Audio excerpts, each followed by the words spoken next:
atsika fa ny fahasoavan'Andriamanitra miaraka amintsika.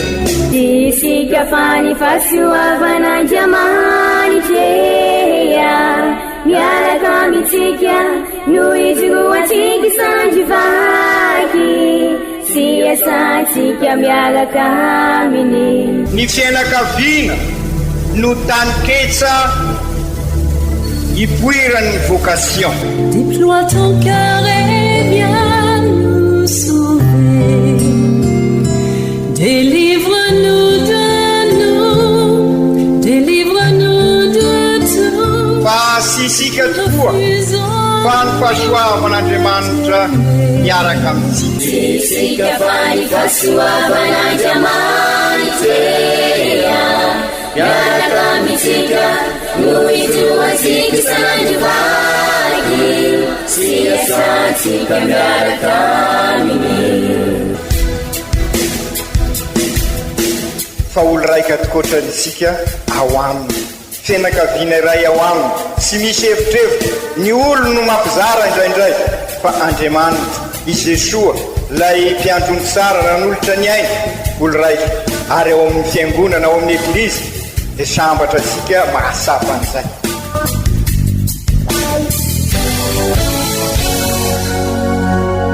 Olo araiky atsika atambatry ny fanahy masina kamiray. Olo araiky ao amin'ny Kristy. Fandaram-pampianarana iaranao amin'ny son excellence Monseigneur Benjamin Marc Caramarson eto amin'ny radio Fania.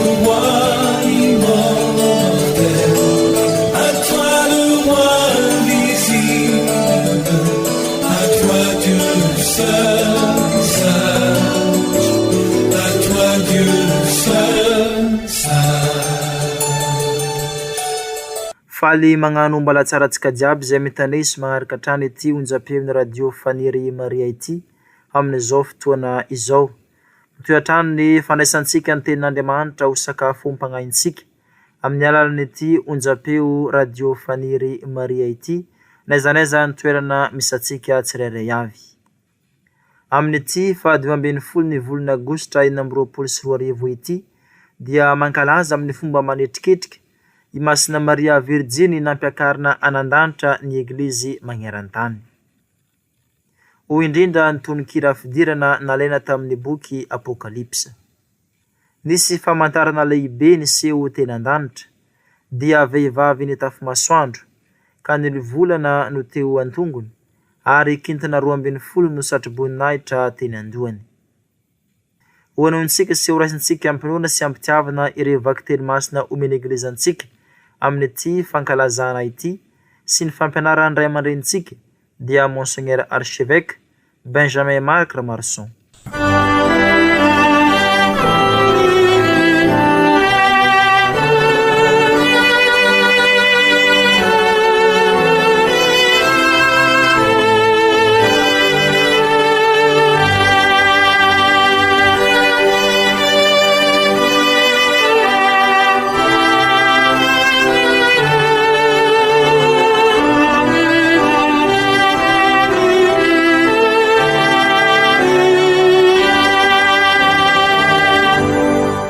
Fankalazana ny tenin'Andriamanitra. Vaky teny masina voalohany. Boky fanambarana ny soratan'ny Masina Joany apôstôly. Novoaina ny tempolin'Andriamanitra any an-danitra ka niseho teo anatin'ny tempoly ny fiaran'ny fanekena. Noho ny inona nisy famantarana lehibe niseho teny an-danitra dia vehivavy anankiray nitafy masoandro. Ny volana no teo antongony, kintana 12 no satroboninahitra teny andohany, bevoka izy sady nihetsijaza, ka nitaraina no ny fanaintenam-piterana. Ary nisy famantarana hafa koa niseho teny an-danitra, dia dragona mena lehibe anankiray nitranga tampoka, 7 ny lohany, 10 ny tandrony, ary satroboninahitra 7 ny teny andohany. No finaokany tamin'ny rambony ny ampahatelo ny kintany lanitra ka nazerany tamin'ny tany. dia nijoro teo anoloandra vehivavy iteraka izy mba andrapaka ny zanany raha voateraka. Teraday raha vehivavy ary io zanany io no ifehy ny firenena rehetra amin'ny tsoraby ka nakarina ho any amin'Andriamanitra ho eo anila ny seza fiandrianana. Fa raha vehivavy kosa nandositra nankany anefitra fa any no nanamboaran'Andriamanitra toerana ho azy. Dia nandreo femahery tany an-danitra aho nanao hoe ankehitriny dia an'Andriamanitra ny famonjena sy ny hery ary ny fanjakana, any Kristy koa ny fahefana. Izany ary ny teny ny Tompo, isaorana ny Andriamanitra.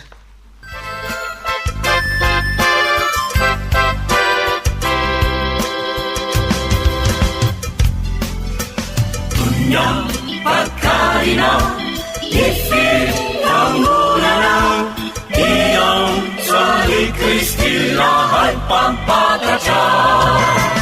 Tunyam pakarina, ifir angunana, iyong sali Kristi lahat pampatacha.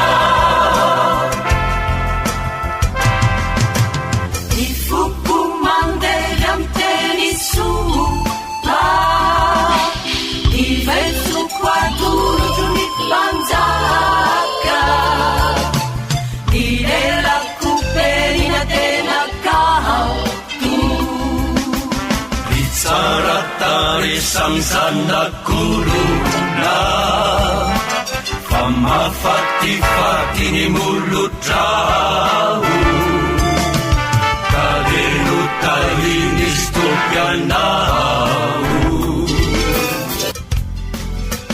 Dunya pakarina Ifi angunana Iyong sali Kristi lahat pampatacha Tunyam pakarina Nifir angunana Iyong sali Kristi lahat pampatacha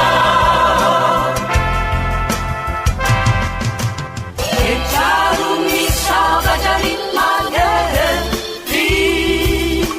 Sikidum nilasas jambuniana Iarun ni marina sinimuri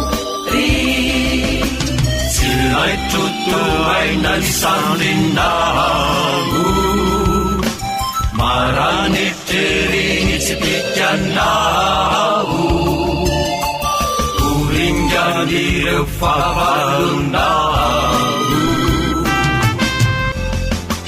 Dunya pakarina Ifi angunana Iyong sani Kristi lahat pampatacha Dunya pakarina Ifi angunana Iyong sani Kristi lahat pampatacha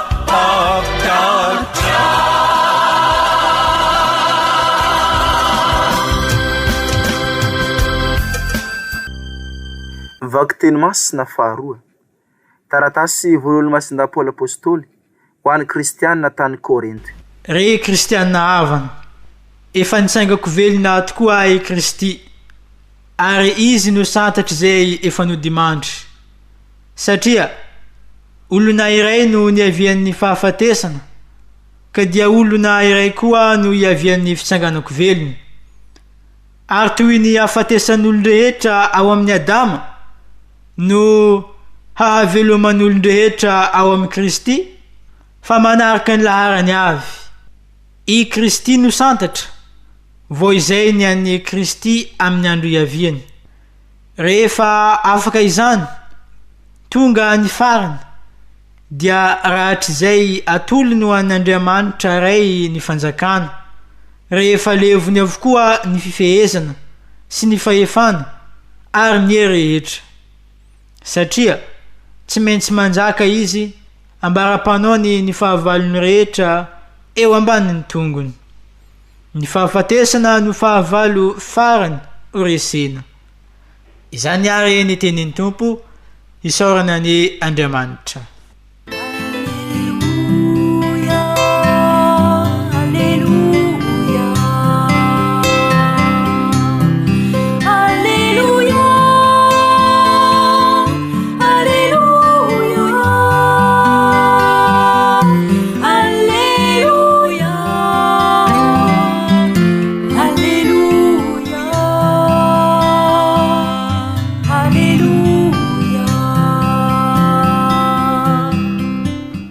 fombantsika mianakavany ny tompo ho tanteraka tokoa ny iza ny evanjely masina nosiroatany masindalo ika voninahitra aneo anao ry tompo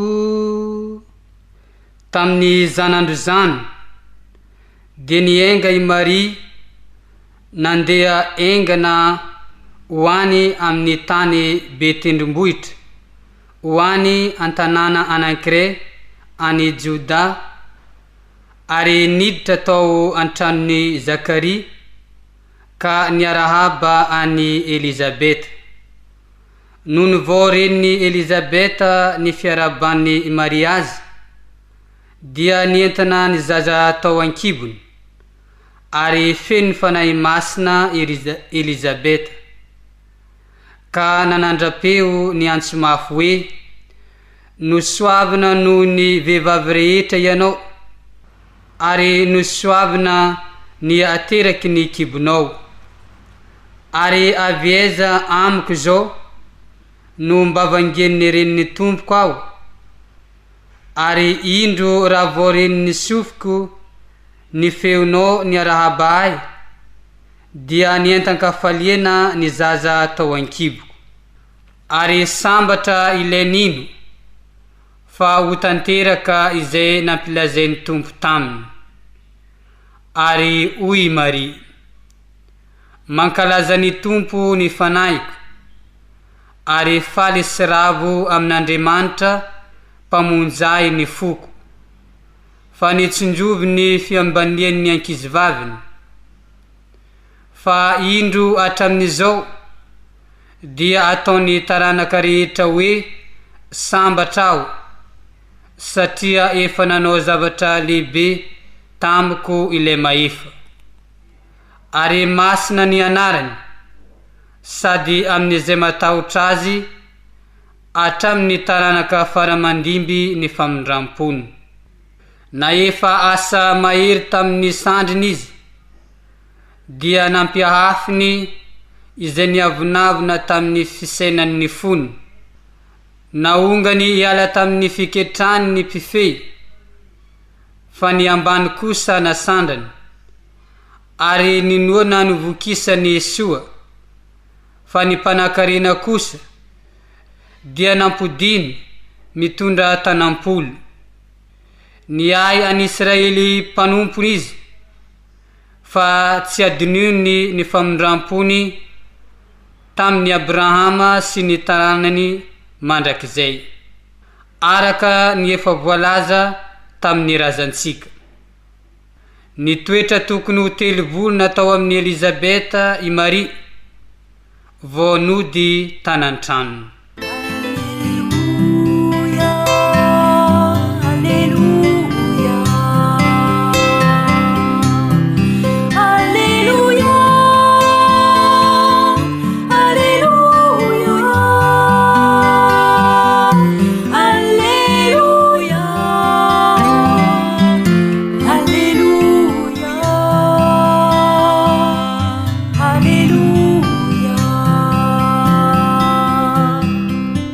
Izany ary ny teniny tompo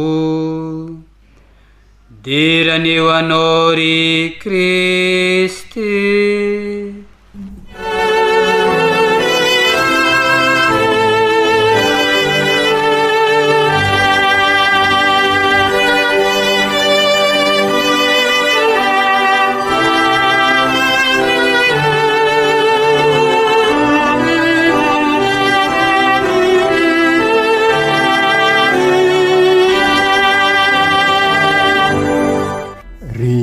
Kristianina ava malala tamin'ny alahady sotra 17 mandavataona dia nolazaisika fa miara-dalana amintsika ny Andriamanitsika sy Andriamanitra lavitra tokoa no Andriamanitsika ary ny riny dia ny hatafitasika eo amin'ny fiainansika ary zay no azo lazaina sary miainga avy amin'ny evanjely zay novakina tamintsika tamin'ny alahady iny miampita i Jesosy ary avy eo nentin'ireo mpianatra ary i Piera aza dia nandeha teo ambony rano. Mila matoky azy zany tsika fa tsy atoky tena tahaka ny Piera ka rendrika. Io ny fampianarana entin'ny tantaran'ny Piera ary tantarantsika tsiraikiraiky sa tantara firenena, tantara ny ihany koa. Raha vao mihevitra i Piera fa mahavita tena mipoerapoera dia rendrika, fa raha nianso an' Jesosy kosa izy dia toloran'i Jesosy tanana dia miarina indray ary nandeha namakivaky ny ranomasina. Fampianarana lalina ho antsika zany re kristianina havana tamin'ny alahady lasa iny. Manana modely sika ny an'ity dia i Masiny Maria. Izy no mampianatra sika mandrakariva ny fitokisana an'Andriamanitra. Modely ho antsika izy amin'izay fitokisana an'Andriamanitra izay. Zay no nahatonga azy nanao eny rehefa tonga nitroatra taminy ny arkanjely Gabriely. Okaro sapatsika miainga avy amin'io eny ny Masiny Maria io ny fiainan'ny Masiny Maria jiaby hatramin'izy nampakarina any an-danitra ankalazaisika ny an'ity. Arak'izany dia mitaky safidy ny fiainana ary io safidy io no afo motro mandoro manavaka ny rasy sy ny saraka mametraka atsika amin'ny tena lalana dia i Kristy. Aokary ry kristianina ava-malala sy varibarina tokoa isika fa mila safidy matotra izao fiainana izao fa ady sady dio isika ny fiainana. Aoka hitodika sy fikitra mandrakariva amin'ny Kristy izay manolotra ny tanany amintsika tahaka ny nataony tamin'i Piera.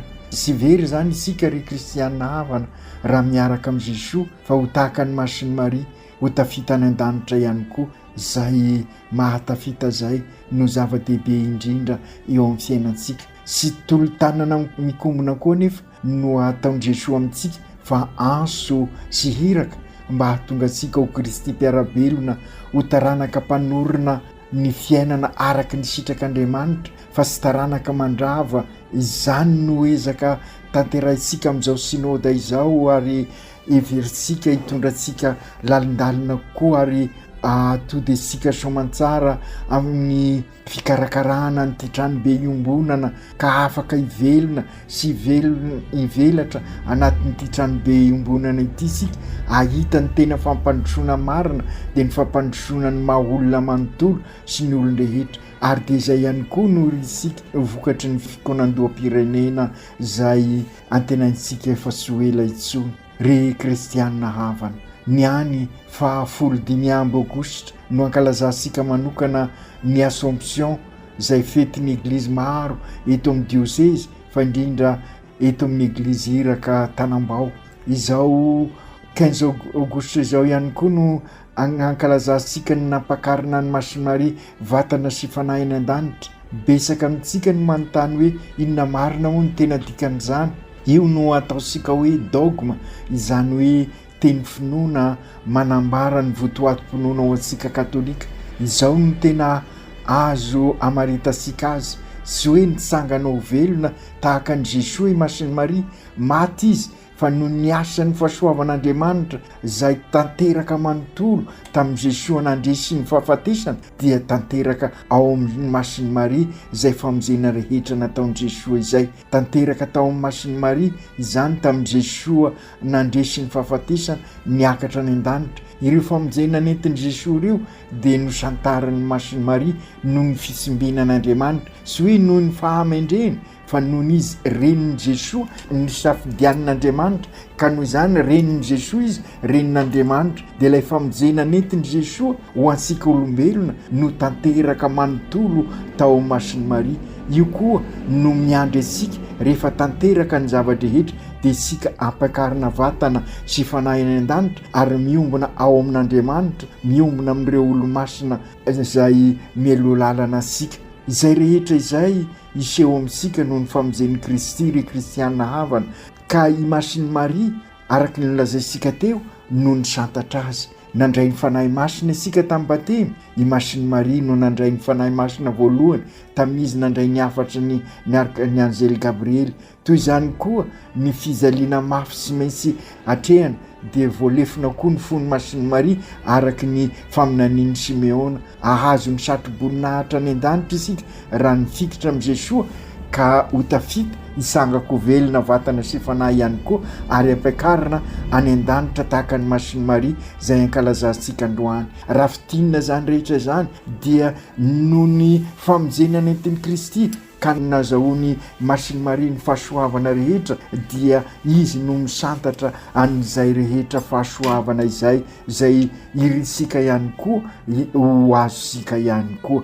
Azo ampifandraisana amin'ny afatra no nataosika tamin'ny alahady lasa teo izay rehetra izay matoky an' Jesoa ary manolo tanana amintsika izy ka nahady sy dia ny fiainana dia feno fitokisana mandrakariva isika mamakivaky ny ranomasom-piainana misamboaravoara ary dia ho tafita isika tahaka ny Masiny Maria ihany koa. Ary dia izay no ambaran'ireo vaky teny izay arosony Eglizy amin'izao fankalazana ny Assomption izao. Amin'ny vaky teny voalohany tokoa dia tantarain'ny Joany ny faminaniana amin'ny adina atrian'ny Masiny Maria raha milaza ny momba n'ilay vehivavy voatantara ao izy. Ary ny vahoaka n'Andriamanitra rehetra koa dia nandresy tamin'ny adina atrehany tamin'ny dragona dia ny demony. Isika koa raha mifikitra amin'i Jesoa izay manolo tanana antsika tahaka ny nanolorany tanany tamin'ny Piera dia andesy ka ho taranaka manorina isika, taranaka mampizoro tetezana fa sy sanatria ho taranaka manorina rindrina fisarahana na mpandrava na mpanakorotana. Izany no tanteraka tao amin'ny Masiny Maria ka zary fanantenana ho antsika ihany koa lay adina atrehany. Izy no modely ny mpivahin'ny fanantenana rehetra. Izy no tabernakla velona mitondra amintsika ny Jesoa. Isika koa rehefa mandray an'i Jesoa amin'ny communion dia zary tabernakla velona mizara an'i Jesoa manodidina, zary mpivahin'ny fanantenana eo anivon'izao tontolo izao izay very fanahy-mbola velona feno ny fanantenan'i Kristy izay banjinsika amin'ny Masiny Maria ary sika Masiny Maria ny ampiakarina any an-danitra ka mpivahiny mamafy fiadanana, hafaliana, fihavanana anasitrana an'izao tontolo izao izay tena marary tokoa. Ary indrindra moa ity tanindrazana sika ity ka izay indrindra ry kristianina ava malala azo lazaina zany fa ny Eglizy izany hoe ny fianakaviam-ben'Andriamanitra isika oloraika ziaby no ambaran'ny Masiny Maria ihany koa nandresy ny dragona ka hokarisika atoky an'i Jesoa fa andresy miaraka aminy na dia mafy aza ny ady atrehana dia atoky isika fa araky ny averimberisika mateka ka sy ho diso ady atrehana sika ny rasy no edivatsika fa sy ny olona sanatria. Ambaran'ny Masindahy Paoly amin'ny vaky teny faharoa fa i Kristy no santatra tanteraka ao amin'ny famonjena rehetra, tanteraka ao amin'ny Masiny Maria ihany koa izay ny santatra n'izay rehetra izay. Izay ny manambara amintsika fa ilay fandresen'i Kristy dia ho fandresesika ihany koa ka izany indrindra no fampianarana lehibe amin'izao fankalazana any Masiny Maria nampakarina vatana sy fanahy any an-danitra izao. Ary izay ny votoatim-pinoana ambarasika amin'izao fankalazana izao araky ny voalaza teo ry kristianina havana. Raha mitodika amin'ny evanjely kosa isika dia milaza amintsika fa i Masiny Maria no manandratra ilay tononkira manambara fa nahavita zava-dehibe taminy tokoa ilay mahefa araky ny dinika nataosika teo. Andriamanitra no nahatonga azy tahaka izao ka sy magaga raha midera sy mankalaza ny alehibe ny fahasoavan'Andriamanitra izy. Ary izay koa no ampianarina isika mba hahasapa ny fahasoavana atolon'Andriamanitra amintsika. Ka raha izy ary namangy ny Elizabeta rahavaviny ary niara-ny entana izy mirahavavy nanambara ny asan'Andriamanitra mampitolangaga izay sy azo sainsainina tokoa dia ampianarintsika ary hitodika amin'izay fahasoavan'Andriamanitra izay. Ary izay no fampianarana azo sotonina ihany koa amin'izao fankalazana ny nampakarina vatana sy fanahy any Masiny Maria. Renitsika tokoa tokoa izy ary tanteraka tokoa ny famonjena ary Masiny Maria no misantatra azy ka isika ihany koa dia santatra an'izany amin'ny alalan'izao vavaka ary indrindra zao Eukaristia ankalazay isika izao. Averimberisika matetika ary tena zava-dehibe tokoa fa isika no mitondra ny Jesoa eo amin'ny mpiarabelona tahaka ny Masiny Maria nitondra ny Jesoa teo amin'ny Elizabeta ka niaraka nidera sy nanome voninahitra an'Andriamanitra, nanome nankalaza ny famindrapon'Andriamanitra ary niara-nidera ny fahasoavana noresin'izy miravavy izy ireo ary zay no azo amintinana ny tononkirany Masiny Maria. Ka izany indrindra koa ry kristianina havana no alalintsika amin'izao synody izao ary ny tanana antsika mandrakariva mba hahatonga sika ho tabernakla velona ho isika, ho tabernakla velona tahaka ny Masiny Maria. Tsy miafina amintsika fa maro ary sy tambo isaina ireo Elizabeta miandro famangina avy amintsika ka amin'izay miaraka amin'izy ireo sika ankalaza ny famindrapon'Andriamanitra, ankalaza ny fitiavan'Andriamanitra tahaka ny tononkirany Masiny Maria. Miandry antsika ireo Elizabeta marobe mila fandaminana nefa izany ka izay indrindra no tanterahisika amin'izao synody izao ametraka ny rafitra mba hahafahatsika iroso amin'izay fitondrana any Jesoa ary hahatonga ny fitorinany vaovao mafaly anana aina ary izay no vavaka taritin'ny Papa amin'izao volana Aogositra izao.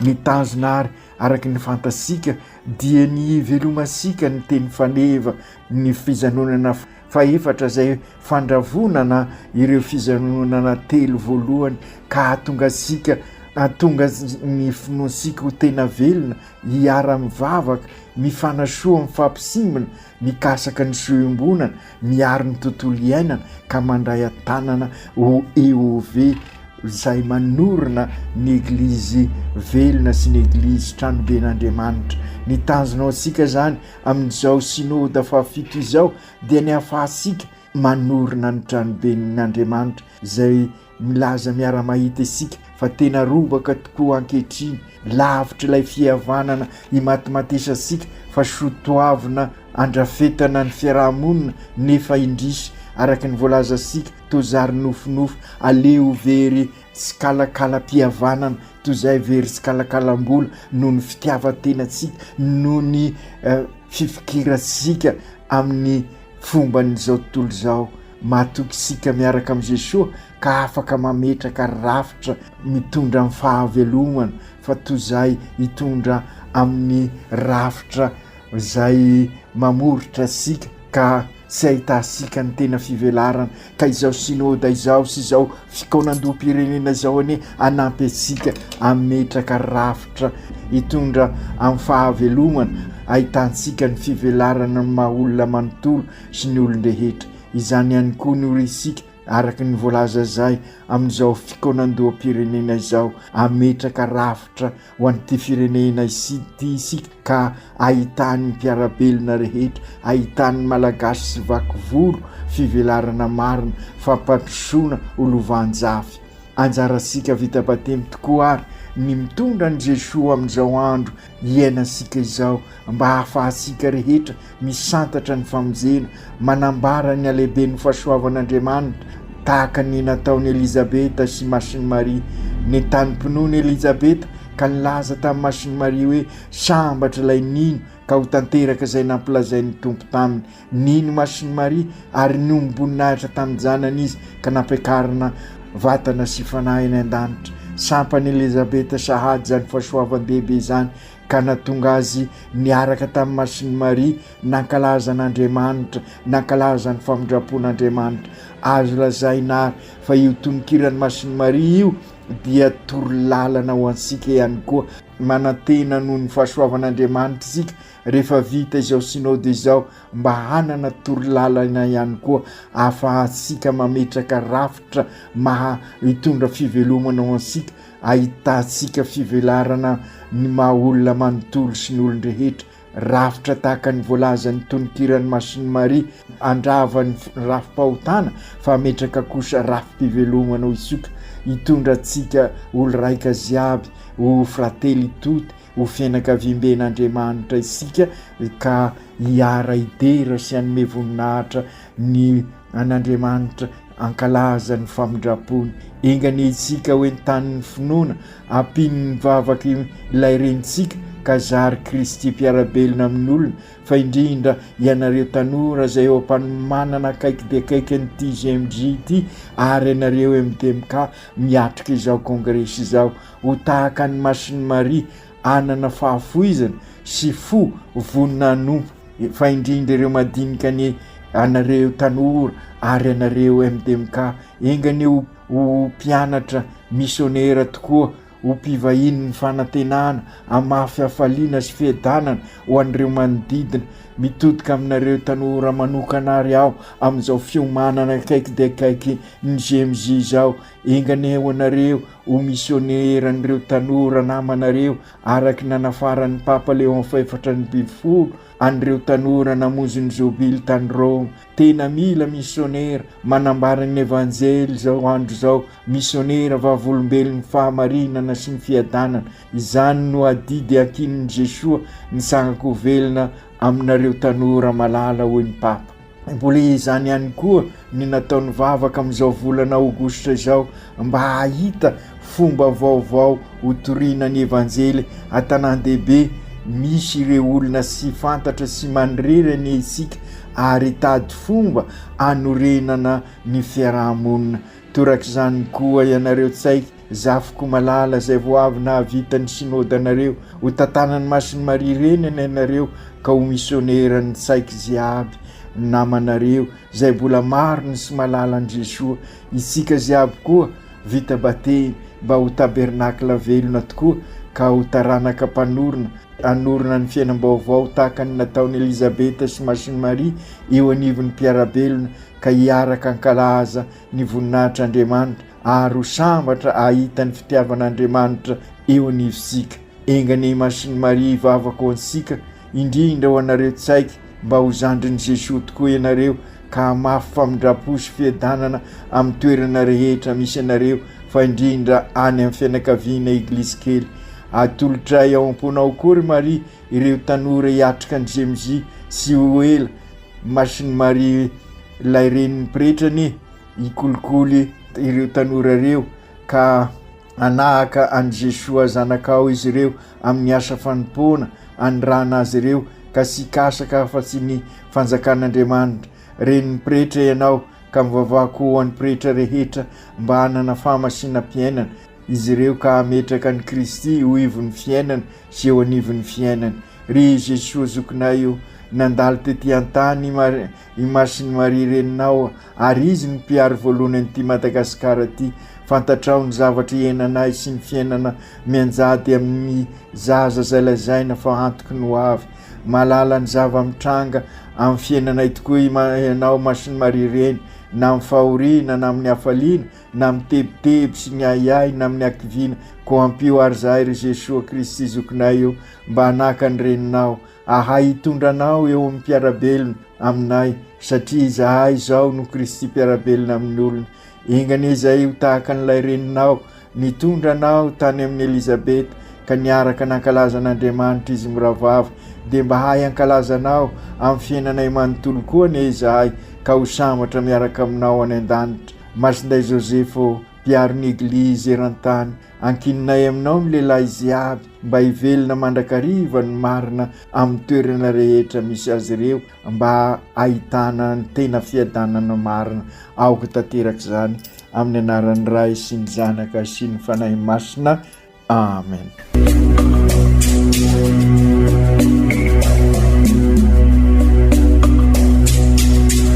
Tsy atsika fa ny fahasoavan'Andriamanitra miaraka amintsika. Isika fa ny fahasoavan'Andriamanitra miaraka amintsika noho izy ho antsika sandrivaky sy asantsika miaraka aminy. Ny fianakaviana no tany ketsa hipoiran'ny vocation. Déploie ton cœur et viens nous sauver. Délivre-nous de nous, isika tokoa fa ny fahasoavan'Andriamanitra miaraka amintsika. Isika fa ny fahasoavan'Andriamanitra miaraka amintsika no itoatsika sandrovaky sy asantsika miaraka aminy.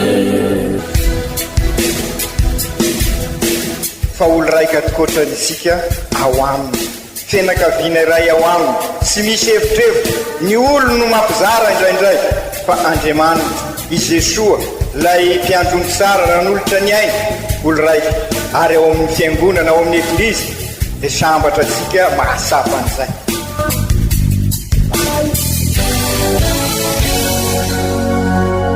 Olo araiky atsika atambatry ny fanahy masina kamiray olo araiky ao amin'ny Kristy. Fandaram-pampianarana iarahana amin'ny son excellence Monseigneur Benjamin Marc Caramarson eto amin'ny radio Fania. À toi de